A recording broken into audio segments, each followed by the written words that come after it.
ತಾರೀಕಿನಂದು ನಡೆಯುತ್ತಿರುವಂಥ ಲೋಕಸಭಾ ಚುನಾವಣೆ. ಈಗಾಗಲೇ ಹಾದಿ ಬಸವನಗರ ಅಭಿವೃದ್ಧಿ ಕುರಿತು ಇಲ್ಲಿ ಅನೇಕ ವಿಚಾರಗಳನ್ನು ಈಗಾಗಲೇ ನಮ್ಮ ನಾಯಕರುಗಳು ಕೂಡ ಮಾತಾಡಿದ್ದಾರೆ. ಇವತ್ತು ಲೋಕಸಭಾ ಚುನಾವಣೆ ಬಹಳ ಮಹತ್ವವಾದ ಚುನಾವಣೆ ಇದು. ಬಹುತೇಕ ರೈತರ, ನೇಕಾರರ, ಮಹಿಳೆಯರ, ಯುವಕರ ಮತ್ತು ಈ ದೇಶದ ಎಲ್ಲ ಜನಾಂಗದ ಒಂದು ಸ್ವಾಭಿಮಾನದ ಚುನಾವಣೆಯಾಗಿ ಇವತ್ತು ಈ ಒಂದು ಲೋಕಸಭಾ ಚುನಾವಣೆ ಈ ದೇಶದಲ್ಲಿ ನಡೀತಾ ಇದೆ. ಕಳೆದ 10 ವರ್ಷದಿಂದ ಈ ದೇಶದಲ್ಲಿ ಆಡಳಿತ ಮಾಡ್ತಿರುವಂತ ಭಾರತೀಯ ಜನತಾ ಪಕ್ಷ, ನರೇಂದ್ರ ಮೋದಿ ಅವರ ಸರ್ಕಾರ ಬಹುತೇಕ ಈ ದೇಶದ ಜನತೆಗೆ ಅನೇಕ ಭರವಸೆಗಳನ್ನು ಕೊಟ್ಟು ಇವತ್ತು ರೈತರಿಗೆ, ನೇಕಾರರಿಗೆ, ಮಹಿಳೆಯರಿಗೆ, ಯುವಕರಿಗೆ ಬಹಳಷ್ಟು ಭರವಸೆಗಳನ್ನು ಕೊಟ್ಟಿದ್ರು. ಬಹುತೇಕ ಆ ಭರವಸೆಗಳು ಯಾವುದೂ ಕೂಡ ನೆರವೇರಿಸುವಂತ ಕೆಲಸ ಇವತ್ತು ಕೇಂದ್ರ ಸರ್ಕಾರ ಮಾಡಲಿಲ್ಲ. ಯಾಕಂದ್ರೆ ಇವತ್ತು ದೇಶದಲ್ಲಿ ಆಡಳಿತ ಮಾಡ್ತಿರುವಂತಹ ಭಾರತೀಯ ಜನತಾ ಪಕ್ಷ ಕೇವಲ ಭರವಸೆಗಳನ್ನ, ಸುಳ್ಳುಗಳನ್ನ ಹೇಳ್ತಾ ಇವತ್ತು ದೇಶದ ಅಭಿವೃದ್ಧಿಯನ್ನ ಮರೆತು ಇವತ್ತು ಕೇವಲ ಧರ್ಮ ಆಧಾರಿತ ಮಾತುಗಳನ್ನ ಇವತ್ತು ಮಾತಾಡುವಂತವ್ರು ಆಗಿದ್ದಾರೆ. ಯಾಕಂದ್ರೆ ಈ ದೇಶದ ತತ್ವ ಸಿದ್ಧಾಂತವನ್ನ ಒಪ್ಪಿ ನಾವೆಲ್ಲ ಸಂವಿಧಾನದ ಶಿಲ್ಪಿ ಡಾಕ್ಟರ್ ಬಾಬಾ ಸಾಹೇಬ್ ಅಂಬೇಡ್ಕರ್ ಅವರ ಒಂದು ಸಂವಿಧಾನದ ಮೇಲೆ ಬಹಳಷ್ಟು ಭರವಸೆಯನ್ನಿಟ್ಟು ನಾವೆಲ್ಲ ಸಮಾನತೆಯನ್ನು ಕಾಪಾಡಿಕೊಂಡು ವಿವಿಧತೆಯಲ್ಲಿ ಏಕತೆಯನ್ನು ಕಂಡು ಸರ್ವರಿಗೂ ಸಮಬಾಳು, ಸರ್ವರಿಗೂ ಸಮಪಾಲು ಅಂತೇಳಿ ಜೀವನವನ್ನ ಸಾಗಿಸಿಕೊಂಡು ಹೊಂಟಿರುವಂತ ನಾವೆಲ್ಲ ಭಾರತ ದೇಶದ ಪ್ರಜೆಗಳು. ಯಾಕಂದ್ರೆ ಒಂದೇ ಧರ್ಮ ಇಲ್ಲ, ಇಲ್ಲಿ ಒಂದೇ ಜಾತಿಗೆ ಸೀಮಿತವಾದಂತ ದೇಶ ಅಲ್ಲ. ಎಲ್ಲ ಧರ್ಮೀಯರು ಅದೀವಿ, ಎಲ್ಲ ಜಾತಿ ಜನಾಂಗ ಕೂಡ ಇದೆ, ಎಲ್ಲ ವರ್ಗದ ಜನರಿದೆ, ಮೇಲು ಕೀಳು. ಇವತ್ತು ಶ್ರೀಮಂತರು ಅದರ, ಬಡವರು ಅದ. ಇವತ್ತು ಅಂತ ಒಂದು ದೇಶದಲ್ಲಿ ಇವತ್ತು ಜನರಿಗೆ ಕೇವಲ ಸುಳ್ಳು ಆಶ್ವಾಸನೆಗಳನ್ನು ಕೊಟ್ಟು ಇವತ್ತು ಹೇಳಿದ್ರು ರೈತರಿಗೆ ದುಪ್ಪಟ್ಟು ಲಾಭವನ್ನ ಮಾಡ್ತೀವಿ, ಮಹಿಳೆಯರಿಗೆ ಸಬಲೀಕರಣವನ್ನ ನೀಡ್ತೀವಿ, ಯುವಕರಿಗೆ ಉದ್ಯೋಗವನ್ನು ಸೃಷ್ಟಿ ಮಾಡಿಕೊಡ್ತೀವಿ ಅಂತೇಳಿ ಭರವಸೆಯನ್ನು ಕೊಟ್ಟಂತ ಸನ್ಮಾನ್ಯ ನರೇಂದ್ರ ಮೋದಿ ಅವರು ಮತ್ತು ಬೆಲೆ ಏರಿಕೆಗಳನ್ನ ಎಲ್ಲವನ್ನ ನಿಯಂತ್ರಣ ಮಾಡಿ ಅಂದು 2014ರಲ್ಲಿ ಇರುವಂತಹ ಬೆಲೆಗಳಿಗೆ ಅರ್ಧ ರೇಟ್ಗೆ ಈ ಜನರಿಗೆ ನಾನು ಎಲ್ಲ ಬೆಲೆಗಳನ್ನ ಕಡಿಮೆ ಮಾಡಿ ನಿಮಗೆ ಇವತ್ತು ಒಂದು ಅನುಕೂಲ ಮಾಡ್ತೀನಿ ಅಂತ ಹೇಳಿ ಏನು ನರೇಂದ್ರ ಮೋದಿ ಅವರು ಹೇಳಿದ್ರಲ್ಲ, ಒಂದು ಬೆಲೆ ಏರಿಕೆ ಆದ್ರೂ ಇವತ್ತು ಕಡಿಮೆ ಆಗಿದೆಯಾ? ಒಂದು ಬೆಲೆ ನಮ್ಮ ತಾಯಂದ್ರೆ ಹೇಳಬೇಕು, ಕೇವಲ 460 ರೂಪಾಯಿ ಸಿಲಿಂಡರ್ ಇತ್ತು, ಇವತ್ತು 1200 ರೂಪಾಯಿ ಸಿಲಿಂಡರ್ ಆಗಿದೆ. ಈಗ ಚುನಾವಣೆ ಬಂದಿದೆ ಅಂತೇಳಿ 200 ರೂಪಾಯಿ ಕಡಿಮೆ ಮಾಡ್ಯಾರ. ಇವತ್ತು 950 ರೂಪಾಯಿ ಐತಲ್ಲಮ್ಮ ಸಿಲಿಂಡರ್, ಈಗ 950 ಐತೋ 930 ಐತೋ, 800 ಮತ್ತೊಂದು 100 ಇಳಿಸ್ಯಾರ. ಇನ್ನೇ ಇಲೆಕ್ಷನ್ ಬಂತಂದ್ರೆ ಇನ್ನೇ ಇಳಿಸ್ತಾರೆ ನಾಳೆ ದಿವಸ, ಮತ್ತೆ ಇಲೆಕ್ಷನ್ ಮುಗಿಗಳು ಜಾಸ್ತಿ ಆಗುತ್ತೆ. ಯಾಕಂದ್ರೆ 460 ರೂಪಾಯಿ 2014ರೊಳಗೆ 460 ರೂಪಾಯಿ ಸಿಲಿಂಡರ್ ಇತ್ತು. ಪೆಟ್ರೋಲ್ ರೇಟ್ 60 ರೂಪಾಯಿ ಇತ್ತು, ಒಳ್ಳೆಣ್ಣೆ ರೇಟ್ 70 ರೂಪಾಯಿ ಇತ್ತು. ಆದ್ರೆ ಇವತ್ತು ಎಷ್ಟಾಗೈತಮ್ಮ? 120 ಒಳ್ಳೆಣ್ಣೆ ಸಿಲಿಂಡರ್. ಈಗ 460 ಇದ್ದಿದ್ದು 850ಕ್ಕೆ ಈಗ 2 ಸರಿ ಇಳಿಸ್ಯಾರ. ಹಂಗಾರ ಒಂದ್ ಸರಿ 150 ಇಳಿಸ್ಯಾರ, ಮತ್ತೊಂದ್ ಸರಿ 100 ರೂಪಾಯಿ ಇಳಿಸ್ಯಾರ. 1200 ರೂಪಾಯಿ ಇತ್ತು ಹೋದ್ ಸರಿ ನನ್ನ ಚುನಾವಣೆಯೊಳಗೆ. ಮತ್ತೆ ಪೆಟ್ರೋಲ್ ರೇಟ್ 112 ರೂಪಾಯಿ ಇತ್ತು, ಅದನ್ನು ಇಳಿಸ್ಯಾರ, 102 ರೂಪಾಯಿ ಮಾಡ್ಯಾರ. ಮತ್ತೆ ನರೇಂದ್ರ ಮೋದಿ ಅವರು ಹೇಳಿದ್ರಲ್ಲ, ಅರ್ಧಕ್ಕರ್ಧ 460 ರೂಪಾಯಿ ಅಂದ್ರೆ 230 ರೂಪಾಯಿ ಸಿಲಿಂಡರ್ ತಂದು ಕೊಡ್ತೀನಿ ಅಂತ ಹೇಳಿದ್ರು ಅವರು. 230 ರೂಪಾಯಿಗೆ ಸಿಗಬೇಕಾಗಿತ್ತು ಸಿಲಿಂಡರ್, ಯಾಕೆ ಸಿಗ್ಲಿಲ್ಲ? ಯಾಕೆ ಕೆಲಸ ಮಾಡಲಿಲ್ಲ? 230 ರೂಪಾಯಿ ಸಿಲಿಂಡರ್ ಕೊಡ್ಲಿಲ್ಲ. ಮತ್ತು ರೈತರಿಗೆ ದುಪ್ಪಟ್ಟು ಲಾಭವನ್ನು ಮಾಡ್ತೀನಿ ಅಂತ ಹೇಳಿದ್ರಲ್ಲ, ದುಪ್ಪಟ್ಟು ಲಾಭ ಏನ್ ಮಾಡಿದ್ರು ಇವತ್ತು ರೈತರಿಗೆ? ಇದು ನಿಮ್ಮ ಮುಂದಿರುವಂತ ಪ್ರಶ್ನೆ. ಇವತ್ತು ಅಭಿವೃದ್ಧಿ ಕುರಿತು ಮಾತಾಡೋದಿಲ್ಲ ಅವರು, ಕೇವಲ ಧರ್ಮದ ಆಧಾರದ ಮೇಲೆ ಮಾತಾಡೋದು, ಕೇವಲ ಧರ್ಮದ ಮೇಲೆ ಮಾತಾಡೋದು. ನಾವು ರಾಮ ಮಂದಿರ ಕಟ್ಟಿಬಿಟ್ಟಿವಿ ಈ ದೇಶದಲ್ಲಿ ಅಂತೇಳಿ. ಕಟ್ಟರು ಮರ, ಯಾರು ಬೇಡ ಅಂದ್ರೆ ನಿಮಗೆ 100 ಗುಡಿ ಕಟ್ರಿ, ನಮ್ಮ 100 ನಮ್ಮ ಊರಿಗೊಂದೊಂದು ರಾಮ ಮಂದಿರ ಕಟ್ರಿ. ನಾವೆಲ್ಲ ರಾಮನ ಭಕ್ತರ. ಅದು ಯಾವ ರಾಮನ ಭಕ್ತರು? ನಾವು ಮಹಾತ್ಮ ಗಾಂಧೀಜಿಯವರ ಕಂಡಂತ ರಾಮನ ಭಕ್ತರು ನಾವು ಭಾರತ ದೇಶದವರು. ಮಹಾತ್ಮ ಗಾಂಧೀಜಿಯವರು ಅವರು ಕೊನೆಯ ಉಸಿರು ಬಿಡುವಾಗ ಹೇ ರಾಮ್ ಅಂತ ಹೇಳಿ ಸತ್ರಂತ. ಮಹಾತ್ಮ ಗಾಂಧೀಜಿಯವರು ಕಂಡಂತ ದೇಶ ಯಾವುದಿತ್ತು? ಮಹಾತ್ಮ ಗಾಂಧೀಜಿಯವರು ಕಂಡಂತ ದೇಶ ಇದು ಅಲ್ಲ. ಇದು ಹಿಂದೂ ಮುಸ್ಲಿಂ ಜಗಳ ಅಲ್ಲ.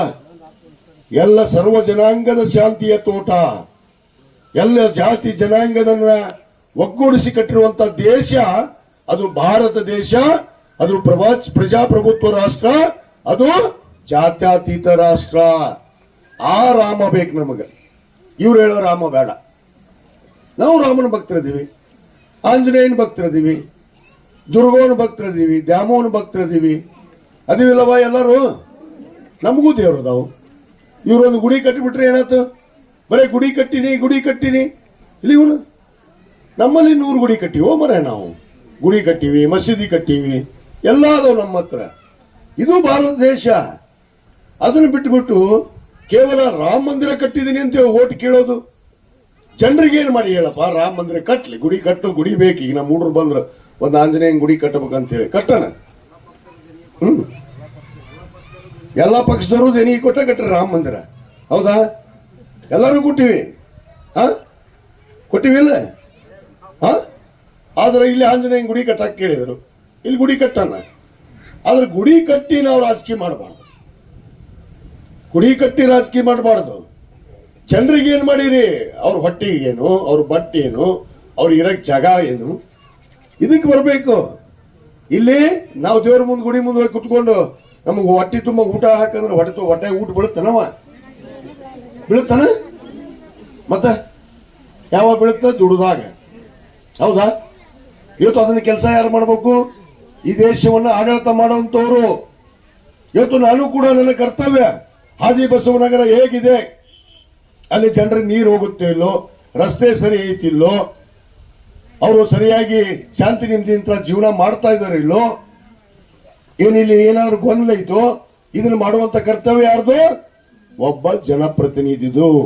ಅದು ನಾನೇ ಆಗಿರ್ಬೋದು, ನರೇಂದ್ರ ಮೋದಿ ಆಗಿರ್ಬೋದು. ಈ ಆದ್ಯ ಕರ್ತವ್ಯವನ್ನ ಮರ್ತಂತವ್ರಿಗೆ ಏನ್ ಮಾಡಬೇಕು? ಮನೆ ಕಳಿಸುವಂತ ಕೆಲಸ ಮಾಡಬೇಕು. ಇದನ್ನ ಯಾರು ಮರಿತಾರಲ್ಲ, ಮರ್ತವ್ರಿಗೆ ಮನೆ ಕಳಿಸ್ಬೇಕು. ಇದೀಗ ಹೇಳಿದ್ರೆ ಆದಿವಾಸಿ ನಗರದವ್ರು ಬಿಜೆಪಿ ಬರೋದೇ ಇಲ್ಲ ಅಂತೇಳಿ, ಅವ್ರಿಗೆ ಬರೋದು ಅವಶ್ಯಕತೆನೂ ಇಲ್ಲ. ಅವ್ರಿಗೇನಂದ್ರೆ ಬರೇ ಧರ್ಮದ ಮೇಲೆ, ರೊಕ್ಕದ ಮೇಲೆ ಇವತ್ತು ರಾಜಕಾರಣವನ್ನ ಮಾಡ್ತಾ ಇದ್ದಾರೆ. ಆ ಒಂದು ನಿಟ್ಟಿನಲ್ಲೇ ಇಲ್ಲಿ ಆದಿವಾಸಿ ನಗರಕ್ಕೆ ಬರೋದಿಲ್ಲ ಅವರು. ನಾನು ಎಲ್ಲ ಟೈಮ್ ಬಂದೀನಿ. ನಿಮಗೆ ಹೇಳಿದ್ರು ಈಗಾಗಲೇ ನಮ್ಮ ಮಾಂತೇಶ್ ಶರಣಾಳ್ ಅವ್ರು ಹೇಳಿದ್ರು, ಇಲ್ಲಿ ಏನೇನು ನನಗೆ ಕೆಲಸ ಹೇಳಿದ್ರಿ. ಈಗಾಗಲೇ ನಾವು ಮುಖ್ಯವಾಗಿ ನಿಮಗೆ ಸುರಕ್ಷತೆಯನ್ನು ಕೊಡಬೇಕಲ್ಲ. ನಾವು ನಿಮಗೆ ಕೇವಲ ರಸ್ತೆ ಮಾಡೋದಷ್ಟೇ ಅಲ್ಲ, ಬರೋ ದಿನಗಳಲ್ಲಿ ನಿಮಗೆ ವಿಶೇಷ ಒಂದು ಸಂಚಾರ, ಇವತ್ತು KSRTC ಬಸ್ ಅನ್ನ ಇಳಕಲ್ ನಗರಕ್ಕೆ ಮಾಡಿಕೊಡುವಂತ ಕೆಲಸ ನಾವು ಮಾಡಬೇಕು ಅಂತ ಹೇಳಿ ನಿರ್ಧಾರ ಮಾಡಿದ್ವಿ. ಯಾಕಂದ್ರೆ ಇಳಕಲ್ ಬೆಳೀತಾ ಇದೆ. ಇಳಕಲ್ ನಗರ ಒಂದು ದೊಡ್ಡ ನಗರ. ಇವತ್ತು ಬೆಳೆಯುವಂತ ಊರಿಗೆ ಏನೇನು ಸೌಕರ್ಯಗಳನ್ನು ಬೇಕು, ಒಬ್ಬ ಜನಪ್ರತಿನಿಧಿ ಅದಾವ ಹೇಳಿಸ್ಕೊಳ್ಳೋದಲ್ಲ, ತಾನೇ ತಿಳ್ಕೊಂಡು ಮಾಡುವಂತವ್ರ ಕರ್ತವ್ಯ, ನಮ್ಮ ಕೆಲಸ ಆಗ್ಬೇಕು. ಅವಾಗ ಒಬ್ಬ ಜನಪ್ರತಿನಿಧಿ ಆಗಕ್ಕೆ ಸಾಧ್ಯ. ಆ ನಿಟ್ಟಿನಲ್ಲಿ ಇವತ್ತು ದೇಶದಲ್ಲಿ ಏನ್ ನಡೀತಾ ಇದೆ ಅನ್ನೋದನ್ನ ಎಲ್ಲ ಯುವಕರು ತಿಳ್ಕೊಳ್ಳುವಂತವ್ರು ಆಗ್ಬೇಕು. ಸುಮ್ಮನೆ ಮೋದಿ ಮೋದಿ ಮೋದಿ ಮೋದಿ ಎದಕ್ಕೆ ಮೋದಿ? ಮೋದಿ ಯಾರು ಹೊಟ್ಟೆ ತುಂಬಿಸಿದ? ಯಾರಿಗೆ ಬಟ್ಟಿ ಕೊಟ್ಟ? ಯಾರಿಗೆ ಮನಿ ಕೊಟ್ಟ? ಹೇಳ್ರಿ. ಒಂದಾದ್ರೂ ಮನಿ ಕಟ್ಟಿದ್ರ ಇವರು ಬಿಜೆಪಿಯವರು? ಅದಕ್ಕೆ ನಾನು ವಿನಂತಿ ಮಾಡ್ಕೊಳ್ಳೋದಿಷ್ಟೇ, ಇವತ್ತು ಬದಲಾವಣೆ, ಇವತ್ತು ಗಾಳಿ ಬೀಸಿದೆ ಈ ದೇಶದಲ್ಲಿ. ಜನರು ಬೇಸತ್ತು ಹೋಗಿದ್ದಾರೆ. ಸುಮ್ಮನೆ ಅದು ಹವಾ ಐತಿ ಅಂತ ಹೇಳಿ ಯಾವ ಸುಡುಗಾಡು ಹವಾನೂ ಇಲ್ಲ. ಏನು ಹವಾ ಇದ್ರು ಈಗ ಈ ರಾಜ್ಯದಾಗ ಅದು ಕಾಂಗ್ರೆಸ್ ಹವಾ, ಅದು ಸಿದ್ದರಾಮಯ್ಯನವ್ರ ಹವಾ ಮಾತ್ರ. ಇದನ್ನ ನೆನಪಿಟ್ಕೋರಿ. ಈ ದೇಶದಾಗ ಜನರು ಬೇಸತ್ತು ಬಿಟ್ಟಾರ. ಬದಲಾವಣೆ ಈಗಾಗಲೇ 2 ಹಂತದ ಚುನಾವಣೆ ಮುಗಿದಾವ್. ಎರಡು ಹಂತದ ಚುನಾವಣೆಯಲ್ಲಿ ಈಗಾಗಲೇ ಸಮೀಕ್ಷೆ ಬಂದೈತಿ. ಇವತ್ತು ಕಾಂಗ್ರೆಸ್ ಪಕ್ಷ NDA ಇಂಡಿಯಾ ಒಕ್ಕೂಟ ಇವತ್ತು ಮುಂದೈತಿ ಅಂತೇಳಿ ಈಗಾಗಲೇ ನಮಗೆ ಮಾಹಿತಿ ಬಂದೈತಿ. ಖಂಡಿತವಾಗಿ ಈ ಮೂರನೇ ಹಂತದಲ್ಲಿ ಕೂಡ ಇವತ್ತು ಕಾಂಗ್ರೆಸ್ ಪಕ್ಷ ಮುನ್ನಡೆಯುತ್ತೆ. ಈ ದೇಶದಲ್ಲಿ ಮತ್ತೆ ಕಾಂಗ್ರೆಸ್ ಪಕ್ಷ ಅಧಿಕಾರಕ್ಕೆ ಬಂದೇ ಬರುತ್ತೆ. ಇವ್ರು ಹೇಳ್ತಾರಂಗ ಮೋದಿ ಬರ್ತಾನೆ, ಎಲ್ಲಿ ಬರ್ತಾನೆ ಬದ್ನಿಕಾಯಿ ಸರಿ ಬರ್ತಾನೆ, ಮಂದಿ ಏನು ಹುಚ್ಚರಣ ಏನು ಎಷ್ಟು ದಿವ್ಸ ಕತ್ತೆ ಹಾಕ್ತಾರ? ಅಚ್ಚೆ ದಿನ ಆಯಾಗ ಕಬ್ಬ ಆಯಾಗ ಅಚ್ಚೆ ದಿನ ಎಲ್ಲಾರ ಕತಿ ಮುಗಿದ ಮೇಲೆ ಅಚ್ಚೆ ದಿನ. ಅದಕ್ಕೆ ತಾವು ದಯವಿಟ್ಟು ಹಾದಿ ಬಸವನಗರದವರು ಯಾವುದೇ ತಪ್ಪು ಭಾವನೆ ಇದ್ರೂ ಕೂಡ ಅದನ್ನ ಮರ್ತು ಬಿಟ್ರೆ, ನಿಮಗೆ ನಾವು ಒಳ್ಳೇದು ಮಾಡೋದಕ್ಕೆ ಬಂದಿದ್ದೀವಿ. ಇನ್ನೂ 4 ವರ್ಷ 3 ತಿಂಗಳು ನಮ್ಮ ಸರ್ಕಾರ ಐತಿ ಈ ರಾಜ್ಯದೊಳಗೆ. ನಮ್ಮ ಮುಖ್ಯಮಂತ್ರಿ ಸಿದ್ದರಾಮಯ್ಯನವರು ಈಗಾಗಲೇ ಕೊಟ್ಟ ಮಾತಂತೆ ನಡೆದಿದ್ದಾರೆ. 4 ಗ್ಯಾರಂಟಿ ಕೊಟ್ಟಿವಿ. ಇನ್ನೂ ಅನೇಕ ಯೋಜನೆಗಳನ್ನ ಏನು ಇವತ್ತು ತರಬೇಕಾಗಿದೆ. ಖಂಡಿತವಾಗಿ ನಾವು ತರ್ತೀವಿ. ನಿಮ್ಮ ಎಲ್ಲ ಕೆಲಸಗಳಿಗೆ ನಾವು ಅಭಿವೃದ್ಧಿಯನ್ನ ಮಾಡಿಕೊಡ್ತೀವಿ ಅನ್ನೋ ಮಾತನ್ನ ಹೇಳ್ತಾ, ಇವತ್ತೇನು ನಮ್ಮ ಮಾಂತೇಶ್ ಹಣ್ಣಾಳವರು ಇವತ್ತು ಕೊಳಗೇರಿ ನಿವಾಸ ಸಂಘಟನೆಯಿಂದ ನಮಗೆ ಬೆಂಬಲ ಸೂಚಿಸಿದ್ದಾರೆ. ನಾನು ಈ ವೇದಿಕೆ ಪರವಾಗಿ ಮಾಂತೇಶ್ ಹಣ್ಣಾಳ್ ಅವರಿಗೆ ಅವರ ಸಂಘಟನೆಗೆ ನಾನು ಧನ್ಯವಾದಗಳನ್ನು ಹೇಳ್ತೀನಿ. ಮತ್ತು ನಮ್ಮ ಆಂಜನೇಯ ದೇವಸ್ಥಾನ ಜೀರ್ಣೋದ್ಧಾರ ಸಮಿತಿಯವರು ಹಾದಿ ಬಸವನಗರದವರು ಈ ದೇವಸ್ಥಾನ ನಿರ್ಮಾಣ ಮಾಡೋದಕ್ಕೆ ಕೂಡ ಮನವಿ ಕೊಟ್ಟಿದ್ದಾರೆ. ಖಂಡಿತವಾಗಿ ನಿಮ್ಮ ಶಾಲೆ ಕಟ್ಟಡ ಹೊಸ ಕಟ್ಟಡ ಮಾಡಬೇಕು. ಈಗಾಗಲೇ ಅದಕ್ಕೋಸ್ಕರ ಕೂಡ ದುಡ್ಡು ಹಾಕಿದ್ದೀನಿ. ಶಾಲೆ ಕಟ್ಟಡಕ್ಕೆ ದುಡ್ಡು ಹಾಕೀನಿ, ಅದು ಪ್ರಾರಂಭ ಆಗುತ್ತೆ ಕೆಲಸ. ಈ ಚುನಾವಣೆ ಮುಗಿದ ತಕ್ಷಣ ಶಾಲೆ ಕೆಲಸ ಪ್ರಾರಂಭ ಆಗುತ್ತೆ. ಇನ್ನೇನು ನಿಮ್ಮ ರಸ್ತೆಗಳು ಗಟರಗಳು ಆಗಬೇಕು ಮುಖ್ಯವಾಗಿ. ಆಮೇಲೆ ಕುಡಿಯ ನೀರು, ಈ ಒಂದು ಕೆಲಸ 2 ಏರ್ ಟ್ಯಾಂಕ್ ಮಾಡಬೇಕು ಅಂತ ಹೇಳಿದಿರಿ. 2 ಏರ್ ಟ್ಯಾಂಕ್ ಆಗಲೇ ಈಗ ಮಂಜೂರಾತಿ ಆಗಿದಾವ. ಆ ಕೆಲಸ ಕೂಡ ಪ್ರಾರಂಭ ಆಗುತ್ತೆ.